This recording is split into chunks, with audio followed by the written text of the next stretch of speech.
Les décodeurs d'Atlantic Matin. Débat, analyse, opinion. Le réveil de l'info, c'est Atlantic Radio. Une présentation du premier président de la Cour des comptes au Parlement, c'est toujours un moment intéressant. C'est un peu comme ce rendez-vous chez le médecin que l'on repousse, tant bien que mal, de peur d'entendre des vérités qui dérangent. Et cette fois encore, Zine Bladaoui n'a pas mâché ses mots. Entre lacunes criantes et urgence à traiter, la gestion publique au Maroc a encore du chemin à faire. Prenons l'exemple de la gestion de l'eau. Alors que le stress hydrique atteint des niveaux alarmants, certains barrages sont toujours en chantier et les projets d'interconnexion entre bassins stagnent. Résultat, 29% seulement de taux de remplissage des barrages en 2024, une situation intenable pour un pays qui aspire à une croissance durable. Et que dire de la lutte contre l'analphabétisme? Autre exemple évoqué par le premier président de la Cour des comptes. Malgré des milliards investis, des millions de Marocains restent exclus de l'éducation de base. La faute à des associations, entre autres partenaires mal outillés, des espaces de formation inadaptés, une absence criante de suivi et d'assiduité. L'effort est là, mais les résultats peinent à suivre. Sur la question de l'énergie, même constat là aussi, des ambitions affichées, des réalisations notables, mais des failles structurelles. Gouvernance, diversification des sources, efficacité énergétique, autant de sujets où le potentiel du Maroc reste largement sous-exploité. Finalement, le rapport de la Cour des comptes met en lumière un défi fondamental pour notre pays, celui de la responsabilisation et de la reddition des comptes. Le Maroc de demain se joue aujourd'hui et l'inaction, n'est plus une option. Nous allons débriefer donc, vous l'aurez compris, l'intervention de Zine Bladaoui au Parlement avec vos deux décodeurs du jour, Maître Brahim Rajdi et Professeur Hicham Labiad. Ce sera juste après l'essentiel de l'info présenté par Morad Baba. A tout de suite. Les décodeurs d'Atlantic Matin en ce lundi 20 janvier 2025. Je suis ravi de commencer la semaine et d'accueillir dans le studio Khadija Sifi mes deux décodeurs du jour. Maître Brahim Rajdi à ma gauche, avocat et membre du bureau politique de l'USFP. Bonjour, c'est Brahim. Bonjour, c'est Adil. Bonjour, c'est Hicham. Et c'est Hicham Labiad à ma droite, professeur universitaire. Bonjour, c'est Hicham. Bonjour Adil, bonjour professeur. Alors, nous allons bien sûr parler de Donald Trump, sujet évoqué par Morad Baba dans le point info. Ce sera notre deuxième sujet. On va essayer de débriefer un petit peu ce qu'il a dit hier, parce qu'il y a eu un rassemblement avec ses partisans dans lequel il a annoncé en quelque sorte la couleur de son mandat présidentiel. Mais intéressons-nous au premier sujet qui nous intéresse aujourd'hui.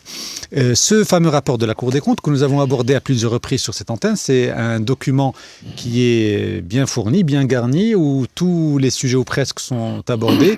On a évoqué précédemment la question de la réforme des caisses de retraite, entre autres. Mais ce qui est intéressant d'analyser, c'est l'intervention de la présidente de la Cour des comptes. Alors on dit le premier président de la Cour des comptes, même si c'est une femme, c'est Zine Bladaoui, mais on dit le premier président de la Cour des comptes qui a pris la parole donc devant les élus des deux chambres du Parlement réunis pour présenter le rapport d'activité de la juridiction financière qu'elle préside. Et elle a choisi de mettre en avant certains sujets plus que d'autres.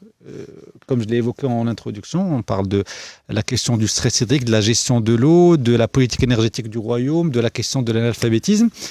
D'abord sur la forme, en quoi cette intervention et cette prise de parole du premier président de la Cour des comptes est importante dans l'exercice démocratique du travail ou des institutions marocaines, et à qui elle s'adresse quand elle prend la parole devant les élus de la nation, selon vous? Je commence par Maître Brahim Rajdi. Bonjour, c'est Adil. Le rapport de la Cour des comptes est un événement attendu. C'est une institution constitutionnelle qui a comme rôle fondamental de contrôler la gestion des ressources publiques et la gestion et le fonctionnement de tous les organismes officiels, tous les organismes gouvernementaux.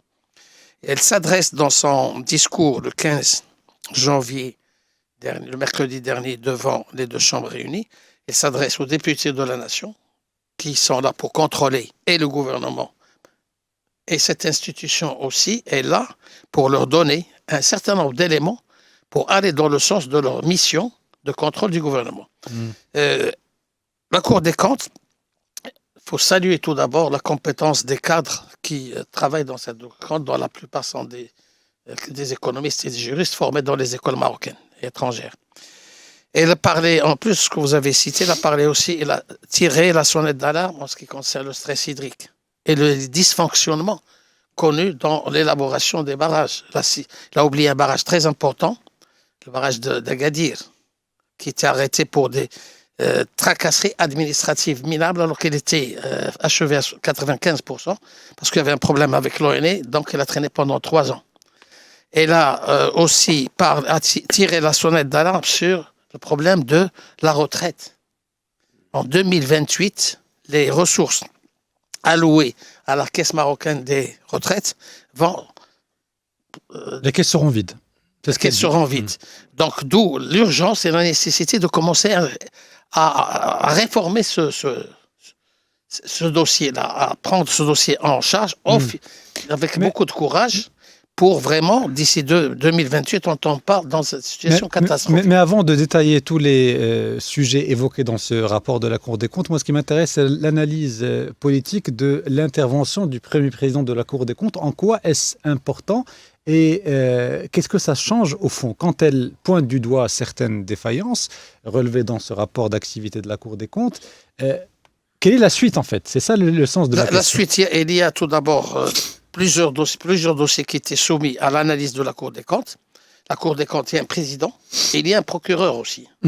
Donc, il y a des dossiers il y a des erreurs administratives qui font l'objet de règlements à l'intérieur de la Cour des comptes.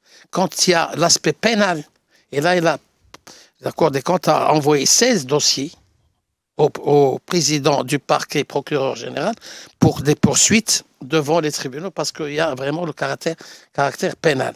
Et la Cour des comptes, c'est un instrument de contrôle de l'efficacité et de la gestion des secteurs publics. Il y a encore des choses à faire dont je parlerai tout à l'heure. On va en parler tout à l'heure, mais je donne la parole également à Hicham Labiyed. Première réaction à cette prise de parole publique officielle de Zine Blahadaoui. Qu'est-ce que vous en retenez, vous? Alors, c'est prévu par la Constitution. Après la présentation du rapport à Sa Majesté, il était tout à fait normal de procéder justement au partage avec le chef du gouvernement et présenter justement le rapport devant les deux chambres réunies. Alors, pour ma part, moi, j'ai procédé à une analyse sémantique, on va dire, de l'exposé du premier président de la Cour des comptes. Et le mot que j'ai retrouvé qui se répétait assez souvent, c'était accélérer et urgence. S'il y a quelque chose à retenir, effectivement, s'il y a, j'allais dire, une dénonciation qui est faite par la Cour des comptes, c'est que les gouvernements successifs ont beaucoup traîné en longueur, justement, pour pouvoir accomplir un certain nombre de chantiers. Alors, reprenons allègrement le dossier, même si le dossier il est épineux, le dossier de l'eau. La Cour des comptes est claire là-dessus. Il y a une lenteur dans le programme justement d'accélération du processus en matière d'eau, en matière d'irrigation. Il y a une surexploitation des ressources des nappes phréatiques. Il y a nécessité aussi d'accélérer la modernisation effectivement des transvasements effectivement entre les bassins hydriques dans le pays. Il y a aussi le secteur agricole qui ne profite pas assez des eaux usées. Là encore, c'est une façon aussi de pallier à la période de sécheresse que nous vivons et qui devient structurelle. Alors là, la Cour des comptes aussi parle d'autres dossiers, le dossier de la régionalisation, encore une fois, la nécessité d'accélérer. Je crois que le mot, et pendant cette matinée, forcément, le mot qui va se répéter, c'est accélérer, parce qu'on est très en retard par rapport à ce qui doit être fait. 2030, c'est demain. 2035, c'est demain aussi. Donc, il y a énormément de projets et Maître Rachidi pourra l'attester aussi par rapport au décret d'application. Il y a énormément de projets, voilà, très en retard par rapport à cela.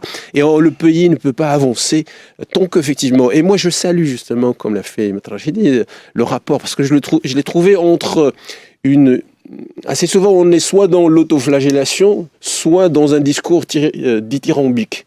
Pour dire que tout va bien, soit que tout va mal. Là, on est sur un rapport qui est objectif, qui est factuel, qui part effectivement de diagnostics réels, pratiques et pragmatiques par rapport à ce qui se fait dans le pays, par rapport à la gestion de la chose publique, par rapport à la gestion des deniers publics. Et encore une fois, moi, ce qui m'intéresse le plus, bien entendu, la Cour des comptes fait son travail par rapport à la poursuite Moi, j'ai vu dans le rapport 122 présidents de conseils locaux qui sont poursuivis justement par la Cour des comptes. Il y a une restitution des deniers publics, effectivement, que ce soit par des partis politiques ou par des organisations, effectivement. Donc tout ceci montre que il est salutaire d'avoir une Cour des comptes dans un pays. Il est salutaire d'avoir une Cour des comptes dans le pays. Et vous avez dit effectivement que le rapport est objectif et qu'il pointe du doigt les irrégularités qui doivent être pointées. Mais est-ce que ce rapport de la Cour des comptes n'a pas aussi un caractère ou un message politique? Là, je me tourne vers vous, Maître Brahim Rajdi. Mais bien sûr, c'est un message politique parce que le rapport de la Cour des comptes, tout d'abord, est adressé au gouvernement pour aider le gouvernement à mettre fin au dysfonctionnement. Le professeur Hicham vient de parler des problèmes administratifs qui entravent l'investissement. Le rapport des comptes en parle. Je donne un seul exemple. Il y a un texte sur les sociétés anonymes pour les terrains agricoles. Vous savez qu'actuellement, un étranger n'a pas le droit de posséder un terrain agricole. Il y a une loi qui a érigé des sociétés anonymes où on peut vraiment faire un apport de capital en terrain agricole, mais jusqu'à présent, il n'y a pas de décret. Ce qui fait qu'il y a beaucoup d'investissements étrangers qui sont bloqués à ce jour. Deuxième chose, c'est que les axes de développement de la Cour des comptes sont de trois. Le premier, c'était le suivi de toutes les réformes. Et là, vous l'avez signalé dans votre présentation, il y a beaucoup de retard. Et les principaux résultats des missions d'évaluation des secteurs productifs. Là aussi, il y a beaucoup de problèmes en ce qui concerne les politiques publiques et puis la tracasserie administrative, la bureaucratie administrative. Et l'axe 3, c'est la responsabilité et la reddition. C'est là où il parle de plusieurs chantiers. Et le chantier le plus important, c'est le chantier de réforme administrative, c'est la décentralisation et la déconcentration. Et j'espère que le prochain rapport va s'attaquer à vraiment cette pléthore d'organismes et d'institutions qui ne servent à rien. Je vous donne un exemple. Juste sur la question de la déconcentration, la décentralisation, ça rejoint ce que disait Hicham tout à l'heure sur ce qui a été écrit dans le rapport sur la régionalisation avancée, les lacunes en tout cas dans la mise en œuvre de cette régionalisation. Et j'ai l'impression, mais c'est pas qu'une impression, c'est factuel, que ce chantier de la régionalisation avancée, ça fait des années qu'on pointe du doigt les mêmes lacunes et les mêmes freins à la concrétisation d'une régionalisation avancée qui soit effective. Moi, merci de cette remarque importante. Moi, je pense que j'ai une position personnelle qui consiste à dire que l'actuel découpage des régions n'est pas efficace. Les 12 régions, ce n'est pas efficace. Je vous donne un exemple. Dans le découpage actuel, moi, je suis de Khouribga. Oui. La ville de Khouribga est rattachée à Beni Mellel. Alors que dans l'ancien découpage, elle était rattachée au centre, c'est-à-dire, je dis, et 12 régions, c'est beaucoup. C'est beaucoup. Et puis, il n'y a pas d'harmonie. Il n'y a pas d'harmonie entre les régions. Je ne sais pas. Ça a été fait il y a longtemps avec une commission composée de plusieurs personnalités. Je pense qu'il est temps de revoir cette région en fonction de la position du Maroc et son Sahara marocain. Parce qu'on parle de la régionalisation avancée. Il faut vraiment intégrer cette nouvelle donne, et surtout depuis 2007, on parle de l'autonomie avancée, et revoir ce découpage régional. 2, je ne comprends pas pourquoi une caisse d'aide à la régionalisation, il y a de l'argent qui est perdu, et les programmes entre la région et un certain nombre d'organismes ne sont pas réalisés dans les temps, et il y a beaucoup de gâchis de deniers publics, surtout dans les communes. Je vous donne l'exemple de Casablanca. Vous avez la commune de Casablanca, vous avez le conseil provincial de la région, c'est-à-dire de Noassal, etc. Vous avez le conseil de la préfecture de Casablanca. Ah, ça, oui, mais ça, c'est la structure administrative de nos... n'est pas efficace. Bah, oui, elle dépense beaucoup d'argent pour rien. Et puis, vous avez aussi une pléthore d'élus communaux avec toutes les conséquences, les voitures, le carburant, etc. Et je souhaite que l'inspection du ministère de l'Intérieur, avec la Cour des comptes, s'attaque dans le prochain rapport à cette pléthore d'institutions qui n'ont pas d'efficacité. Vous êtes dans la disruption. Je vois que Elon Musk et Donald Trump ont eu de l'influence. Non, je ne suis pas dans la disruption. Ah ben si, vous voulez simplifier tout, enlever toutes les strates administratives. Qui ne servent à rien. Non, je veux qu'on enlève les institutions qui ne servent à rien, qui dépensent de l'argent du contribuable pour rien. À quoi sert le conseil de la ville, le conseil le conseil professionnel de Casablanca? Alors qu'on a une commune qui regroupe Ouais, tout. c'est un système qui dure depuis des années. C'est pas parce qu'il dure 2 années qu'on va le garder tel qu'il non, est. mais si vous estimez qu'il n'est pas bon... Moi, j'estime qu'il n'est pas bon. J'estime qu'au Maroc, il y a trop d'élus communaux.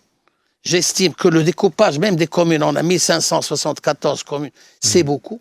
Donc, on est en train de réduire la commune à une simple institution qui donne les extraits d'actes de naissance, alors que la commune a un rôle économique fondamental. Je vais vous donner la parole, Hicham Elbiad, juste après. Je suis... après... Comme ça, je vous donne Ça tout va. le temps nécessaire pour votre prise de parole. Il est 9h, Mourad Baba nous a rejoint pour le journal. Et promis juré, je vous donne la parole juste après le journal. À tout de suite. La suite des décodeurs d'Atlantique Matin avec Brahim Rajdi et Hicham Elbiad. On parle ce matin de ce rapport de la Cour des comptes et de l'intervention du premier président de la Cour des comptes au Parlement, Zilmi Adaoui, qui a détaillé les grandes lignes et les grands sujets abordés par la juridiction financière qu'elle préside dans son rapport d'activité 2023-2024. Et juste avant le journal ou la pause info avec Mourad Baba, vous vouliez réagir, Hicham Elbiad, à ce que disait Maître Brahim Rajdi, notamment sur la question de la structure administrative au niveau du territoire marocain. Alors, Maître Brahim Rajdi disait qu'on avait trop d'élus, une répartition géographique qui ne correspond pas forcément à notre réalité, aux besoins des différents territoires. Et vous vouliez réagir à tout cela tout à l'heure. Je vous ai interrompu, donc je vous donne la parole. Oui, parfaitement. Moi, je suis d'accord là-dessus. Il y a une pléthore, il y a des sureffectifs au niveau de l'administration publique, c'est un secret de polichinelle. Hein.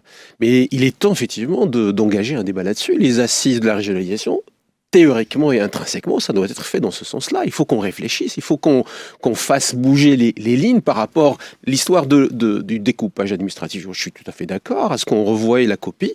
Est-ce que ça cadre avec les objectifs qu'on s'est assignés par rapport au nouveau modèle de développement? Est-ce que c'est toujours d'actualité? Est-ce que, encore une fois, sociologiquement, anthropologiquement, économiquement, socialement, c'est encore d'actualité de rester sur un découpage de 12? Moi, je n'en sais rien. Mais il faut poser la question et il faut qu'on se mette autour d'une table pour pouvoir dire est-ce qu'on continue comme ça ou il faut aller vers une disruptivité, comme vous l'avez si bien dit, pour... vous savez, moi, je reprends souvent, et j'ouvre une petite parenthèse pour la fermer très rapidement, une réflexion d'Arthur Schopenhauer. Il a dit quand on va vers la disruption, toujours il y a 3 stades. Il y a le stade du ridicule. Hein. Penser à aller au-delà de 12 ou revenir sur 10 ou sur 16, peut-être ça paraît ridicule. Et après on se dit, c'est dangereux, attention, 12, 13, 14, ça fait beaucoup. Et puis à la fin, on va se dire, c'est évident, on aurait dû y penser bien à l'avance. Je crois que c'est le débat qu'il va falloir faire par rapport à la régionalisation. Alors deuxième aspect, pour rester sur le rapport de la Cour des comptes, je disais tout à l'heure, il va falloir accélérer. Il va falloir aussi gérer à bon escient les ressources. La Cour des comptes, elle part sur 3 ou 4 principes. L'efficacité, l'efficience, l'environnement et l'éthique. Et la question de l'éthique est fondamentale. J'ai peut-être regretté que le premier président de la Cour des comptes n'a pas suffisamment mis le doigt sur la question de la corruption.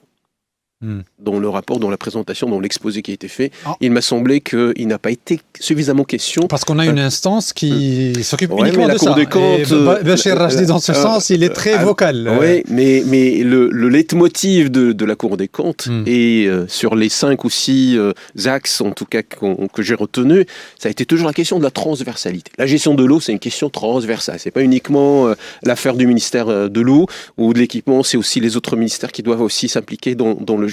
La question de l'analphabétisme. Alors, restons un moment sur la question de l'analphabétisme. La Cour des comptes dit effectivement que les 3 milliards de dirhams qui ont été dépensés par l'Agence nationale de lutte contre l'analphabétisme n'ont pas servi à grand-chose. On a été à 47,7% en 2004, on est à 34,2% en 2021. Pourquoi ? Parce que les montages qu'on a mis en place avec la société civile n'ont pas abouti. Parce que ça donne pas grand-chose. Et je crois que le rapport tel qu'il est présenté de la sorte doit constituer véritablement une feuille de route pour accompagner le nouveau modèle. Parce que le nouveau modèle, je crois que le grand absent de ces derniers temps, on l'a oublié, on n'en parle plus. Je crois même la Cour des comptes n'en parle pas. Où est-ce qu'il est ce nouveau modèle de développement? On est focus sur la Coupe du Monde de 2030, on est sur la Coupe d'Afrique 2025, on est sur l'État social, on est sur le programme d'urgence par rapport à la question de l'eau, etc. Mais je crois qu'on a oublié le cadre. Le cadre de référence dans lequel on doit s'inscrire, la feuille de route, la projection qu'on doit se faire justement pour pouvoir accompagner et se dire justement que les actions qui sont menées vont dans le bon sens ou pas par rapport à ces échéances-là. Alors dans ce rapport de la Cour des comptes, c'est vrai qu'il y a pas mal de sujets qui ont été abordés, la question du stress hydrique, la gestion de l'eau, la régionalisation, la problématique de l'analphabétisme, la politique énergétique du royaume. Il y a pléthore de sujets, mais il y a un fil conducteur entre tous ces sujets-là. C'est le principe, et c'est la raison même d'être de la Cour des comptes et de ces rapports annuels, c'est le principe de reddition des comptes. Tout responsable, qu'il soit politique, administratif, élu ou pas, doit avoir en tête constamment cette notion de la reddition du compte et qu'il sera ou qu'elle sera jugée à l'aune de ses réalisations ou de ses manquements. Et dans ce sens, c'est vrai que la Cour des comptes a recensé pas mal de dysfonctionnements, on en parle ce matin, dans la gestion de la chose publique. Mais la question maintenant, c'est de savoir comment garantir, Maître Brahim Rajdi, que les recommandations, par exemple, émises par la Cour des comptes, soient suivies des faits concrets qui aillent dans le sens de ce concept de la reddition des comptes qui, pour certains, reste un concept et pas une pratique. Je nuance un petit peu votre position parce que les tribunaux régionaux de la Cour des comptes ont rendu 3951 arrêts au jugement définitif dans les domaines de l'audit et du contrôle financier. Comme je vous l'avais dit, là où il y a un problème pénal, il y a délapidation de deniers publics, on donne le dossier au procureur général qui le renvoie vers les tribunaux. Il y a 16 dossiers qui sont là. Mais vous parlez du volet pénal. Moi, je ne parle même pas du volet pénal. Il n'y a même pas de débat là-dessus. Moi, je parle. Vous savez, le concept de reddition des comptes, il ne faut pas attendre que X fasse une faute pour le sanctionner, une faute pénale, si j'ose dire. En matière de gestion. De la prévention. Non, en matière de gestion de la chose publique, quand vous êtes un responsable politique ou un responsable élu ou pas, et que vous avez à votre charge une mission publique, si vous n'atteignez pas les objectifs que vous vous êtes fixés ou qui ont été fixés pour vous, la sanction doit tomber d'une manière ou d'une autre. La sanction, elle n'est pas que pénale. Or, moi, ce que je dis, c'est que parfois, vous avez des responsables qui ont des mandats, si j'ose dire, qui durent dans le temps, avec des résultats mitigés. Et c'est ce que nous dit le rapport de la Cour des comptes. Sur plusieurs dossiers, les résultats ne sont pas là, mais ce concept de reddition des comptes n'est pas appliqué. Je suis entièrement d'accord avec vous, parce que les contrats-programmes qui sont signés, soit entre les régions et l'État, ne sont pas appliqués, on ne donne pas les résultats escomptés. Là, c'est le rôle de la démocratie est là pour régler ce problème. En principe, quand un gouvernement présente un programme, tel que l'actuel gouvernement présente un programme avec 1 million d'emplois sur 5 ans et ne le réalise pas, normalement, la sanction doit être une sanction démocratique, c'est-à-dire que les gens qui ont le droit de voter doivent sanctionner. Vous êtes un homme politique très habile. Je vous pose une question sur le rapport de la Cour des comptes et vous trouvez le moyen de balancer la patate chaude à l'actuel gouvernement. C'est lié parce que vous avez raison. Il faut voir l'ANAPEC, il faut aller vers l'ANAPEC, il faut aller vers des inspections de tous les organismes qui sont là. Et puis moi, je pense qu'au Maroc, un ministère de l'Emploi ne sert à rien. C'est pas parce qu'on a un ministère de l'Emploi qu'il va créer des emplois. Vous ne pouvez pas dire ça, enfin si, vous pouvez le dire, mais c'est pas vrai, parce que c'est l'un des grands problèmes de ce pays, c'est le manque de création d'emplois. C'est pas le ministère de l'Emploi qui crée des emplois. C'est qui? C'est les entreprises, c'est l'investissement, c'est la simplification des procédures administratives.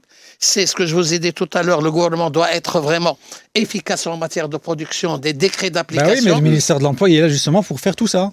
C'est le gouvernement, le ministre de l'Emploi n'est qu'un maillon de la chaîne. Oui, le gouvernement, mais il y a un ministère. Oui, mais vous avez une équipe gouvernementale, chacun gère un secteur, vous n'êtes pas bien placé pour le savoir. La Constitution de 2011 donne une importance cruciale au chef de gouvernement. C'est lui qui est le coordonnateur, etc. Moi, ce que je peux vous dire, c'est que la Cour des comptes, c'est une très bonne chose.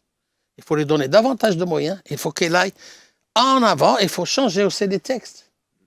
Parce que là, elle a la possibilité de régler intramuros, des problèmes administratifs, des problèmes de gestion. Ça arrive à tout le monde. Nous sommes des êtres humains.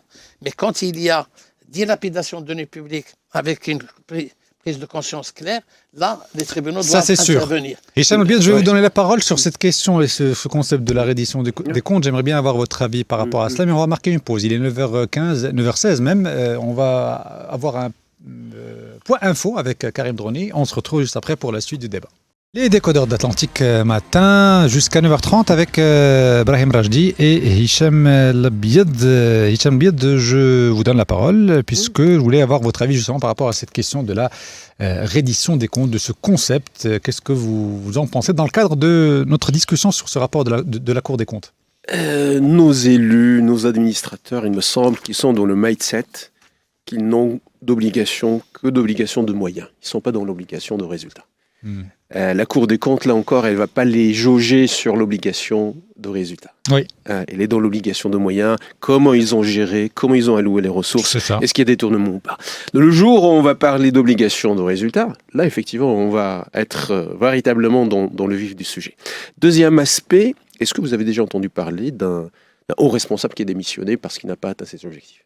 Ah non, c'est pas dans la culture. C'est pas dans notre culture. Il arrive qu'il soit démis de ses fonctions, oui, mais que donc il va falloir. Il va falloir. C'est une autre culture, ça, c'est un autre mindset.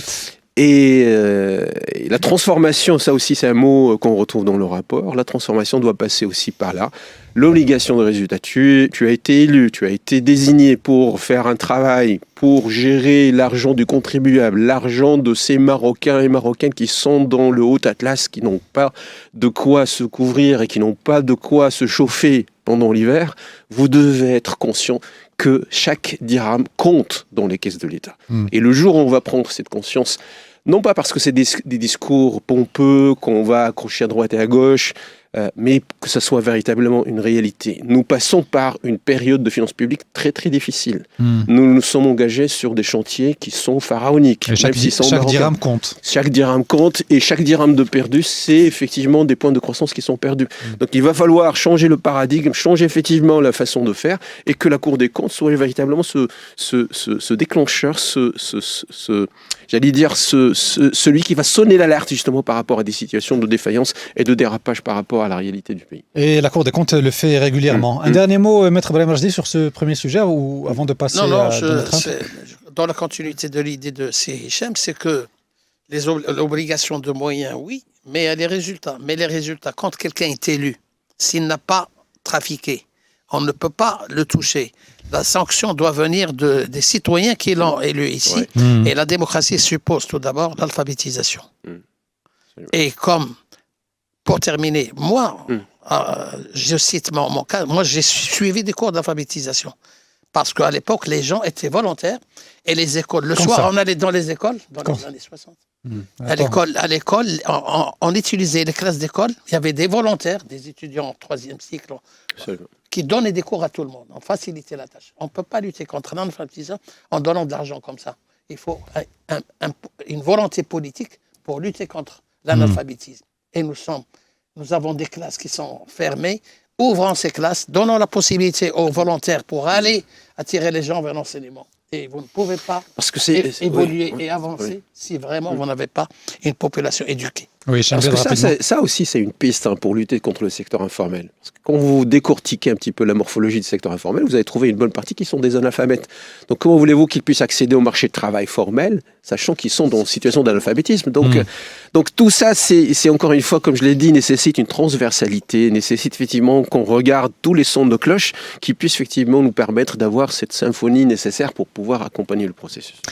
Bon, on va passer au deuxième sujet. Je crois qu'on a tout dit ou presque sur ce rapport de la Cour des comptes. On va passer à Donald Trump. Donald Trump, c'est le jour J pour le nouveau président américain, enfin l'ancien nouveau, en tout cas le 47e président américain qui entre en fonction aujourd'hui. La cérémonie d'investiture est prévue aujourd'hui. Alors, ça ne se fera pas à l'extérieur avec une foule de fans ou de supporters de Donald Trump, ce qui fait très froid apparemment à Washington DC. Donc ce sera une cérémonie à l'intérieur d'un bâtiment. Et ce qui sera intéressant, et je crois que tout le monde suivra avec beaucoup d'intérêt les mots et la première prise de parole de Donald Trump, c'est est-ce qu'il donnera ou pas d'ailleurs le ton de la politique qui sera la sienne au cours des 4 prochaines années, tant sur le plan interne qu'à l'international, au cours de ce discours d'investiture. Ce que l'on sait d'ores et déjà, c'est qu'il va mettre à exécution une bonne partie de ses promesses électorales. On parle d'une centaine de décrets présidentiels signés aujourd'hui. C'est-à-dire que le changement, en fait, c'est maintenant. Hein, c'est pas demain. C'est pour ça que je vous disais tout à l'heure, M. Brahim Rajdi, que j'ai l'impression que le Trumpisme ou que Elon Musk a eu un peu d'effet sur vous, parce que on est dans la disruption. Quand vous me disiez tout à l'heure que il faut changer tout ce millefeuille administratif que nous avons, c'est la même logique. Non, simplifier. Oui, simplifier. Oui, c'est la même chose. C'est deux façons de dire la même chose. Donc, ma question concernant Donald Trump. Qu'est-ce que vous en attendez, vous, concrètement? Est-ce que l'effet de surprise est toujours là, ou est-ce que nous avons pris l'habitude de connaître l'homme politique qu'il est, et que l'effet de surprise, contrairement par exemple à 2016, n'est pas vraiment au rendez-vous? Maître Brahim Rajdi. À travers le meeting qui a été réalisé hier soir aux États-Unis, à Washington, je peux constater que le Trump 2025 ne sera pas le Trump de 2016. Pourquoi? Il a changé, il a beaucoup changé. Ah bon? Bien sûr, il a beaucoup changé. Il est imprévisible.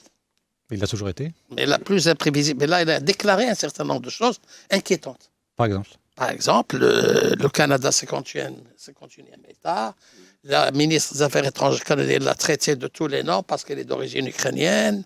Le Groenland avec le Danemark. Oui, mais ça, c'est pas nouveau, justement. C'est son style. Non, mais là, mais maintenant, ce qui est grave, c'est que au Danemark, il y a une situation inquiétante. Inquiétante, parce que les problèmes sont... Ce qui a changé aussi, c'est que sur le plan... Moi, j'ai suivi hier son meeting, et il a dit que... Moi, j'ai vu qu'il souffle un peu le chaud et le froid. Il a dit, pour Israël, il a été travaillé l'équipe Biden pour le résultat de la libération. L'accord de cessez-le-feu. Avec son Steve... Son envoyé personnel pour le Moyen-Orient. Son envoyé personnel, qui est un maniaque de l'immobilier.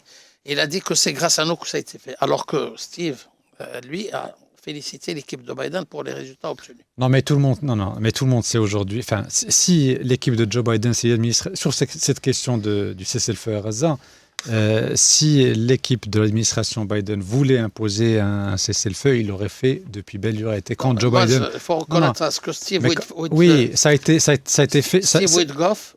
Oui. Il a imposé, si vous voulez, à Netanyahou le fait de signer avant le Shabbat. Mais justement, c'est parce que c'est tous les analystes qui suivent et les experts qui suivent de très près l'évolution des négociations à Doha, entre autres, savent pertinemment que ce qui a changé la donne, c'est l'insistance du président élu Donald Trump que l'accord soit signé avant son entrée en fonction. Ça, c'est tout à fait normal. Et il y a une autre chose aussi, c'est que Netanyahou n'est pas invité à l'investiture. Et là, il a imposé la paix par la force, lui. Il s'est donné 6 mois. Maintenant, le problème qui est posé, c'est qu'après la trêve de 6 mois, quelles seront les relations entre Trump et Israël? L'avenir nous le dira. Mais avant cela... Autre chose pour laquelle il a changé, c'est que cette fête qui a été organisée hier, il y avait tous les manières de la finance. Elle était financée principalement par la Trumpiste fraîchement convaincue, qui est l'israélo-américano Myriam Delson, par le PDG de TikTok, Shu Zi-Chev, lui, est interdit hier soir, il a remis sur la route. Lui, il a intérêt à financer tout ce que Donald Trump veut, parce que c'est fondamental, c'est que America First, l'Amérique tout d'abord, et MAGA. Oui, mais justement, tout ce que vous dites, oui, mais parce que le temps passe très vite, tout ce que vous dites là, justement, il n'y a rien d'étonnant, en fait. C'est le personnage qu'on connaît, c'est qu'il soit entouré de milliardaires. Ce qui m'a un petit peu choqué, c'est que tous les présidents vont assister, à l'exception de la femme d'Obama, Michelle Obama, à l'investiture, alors que la dernière fois, lui, il n'a pas assisté à l'investiture de de Biden. Oui, parce qu'il avait estimé qu'on l'avait volé son répété hier, élection. mais il attaque encore. Biden, il est revenu en arrière. Ça, c'est un peu inquiétant. Bon, Hicham Biet, qu'est-ce que vous attendez, vous, de cette investiture de Donald Trump et surtout de son mandat présidentiel, le deuxième? Alors, M. Trump va forcément chercher à gagner le temps perdu, tout simplement. Moi, je pense qu'il va rester sur la même lignée, sur le même mindset. Il pense ce qu'il dit et il dit ce qu'il pense. Et j'ai essayé de décortiquer un petit peu les promesses, en tout cas, qu'il s'est faites une fois il serait investi en matière d'immigration, par exemple. Il dit, moi, les 11 millions de clandestins qui sont sur le sol américain, moi, je vais en finir avec. Le droit au sol, c'est fini. C'est ça, il veut mettre un terme au droit du sol aux États-Unis. Alors, deuxième aspect par rapport aux taxes douanières. Ouais. Il s'est dit, Canada-Mexique, c'est tout de suite 25% sur les produits. Il fait fi de l'ALENA, de l'accord de libre-échange nord-américain. Encore une fois, est-ce que le Canada et le Mexique sont en mesure de riposter ou de contredire ces actions? Je ne pense pas qu'ils puissent le faire, ni personne d'ailleurs. Hein. Troisième aspect par rapport aux Chinois. 10% des taxes douanières en plus, supplémentaires pour les produits chinois. Gracier les condamnés du 6 janvier. Encore une fois, de Capitole, 1500 inculpés. Voilà. La guerre en Ukraine, il compte bien effectivement mettre terme à la guerre. Et pour ce qui est du climat, là encore, on retrouve Trump qu'on connaît, annuler la récente décision de Joe Biden d'exploitation offshore des hydrocarbures. Et même si effectivement l'histoire des véhicules électriques pour lesquels il n'est pas très chaud, ça risque effectivement de poser un problème avec son allié Elon Musk. Alors tout ça c'est bien. Et les transgenres aussi. Pas d'autres transgenres dans l'armée et les écoles. Ça on le sait. J'ai un seul souhait, c'est que j'espère que M. Trump va être en mesure de régler le problème palestinien. Alors attendez, parce qu'effectivement, il y a pas mal de sujets sur lesquels il est attendu, mais il y en a un que nous n'avons pas abordé qui nous concerne avant tout le reste, parce qu'il est 9h28 et le temps passe très vite. C'est de voir son positionnement sur la question du Sahara. Bon, on connaît la position qui est la sienne, mais j'attends personnellement, et tout le monde attend aussi, la nomination des personnes qui seront en charge de poursuivre, parce que c'était son grand projet, ce projet de normalisation entre les pays arabes et l'État d'Israël, un projet qui est mort-né en quelque sorte, puisque quelques mois à peine après le début de ce dialogue entre les pays arabes et Israël, il s'est passé ce qui s'est passé et la guerre qui s'en est suivie. Faut rester prudent par rapport aux personnes qui seront mandatées par Donald Trump pour poursuivre ce projet et qui rentrent dans le cadre d'un accord global qui nous concerne directement, nous, Marocains. En ce qui concerne l'affaire du Sahara marocain, je pense que le pressenti ministre des Affaires étrangères a déjà fait une déclaration devant le Sénat, en disant qu'ils vont poursuivre dans cette voie, la voie de la reconnaissance et la voie de Marco Rubio. Et la voie de la reconnaissance de la Marocaine et du Sahara et surtout de l'intensification des investissements, sachant pertinemment que le Maroc est une porte vers l'Afrique pour les États-Unis. Le Maroc, les relations maroco-américaines sont au beau fixe. Encore une fois, moi personnellement, j'ai aucun souci là-dessus. Les relations diplomatiques, le soft power du Maroc, effectivement, auprès des lobbies de tout type, effectivement, aux États-Unis, fonctionne très bien.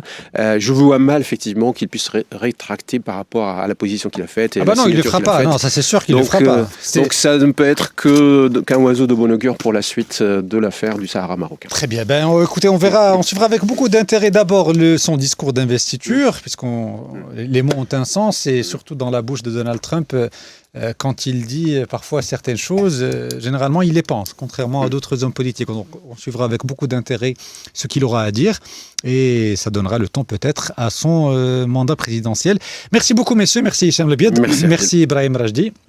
Ça fait un plaisir de commencer la semaine avec vous. Je vous souhaite une excellente semaine et à la prochaine pour d'autres sujets de débat et d'autres émissions. 9h31 sur Atlantique Radio. L'information se poursuit avec Karim Droné dans quelques instants pour un journal détaillé.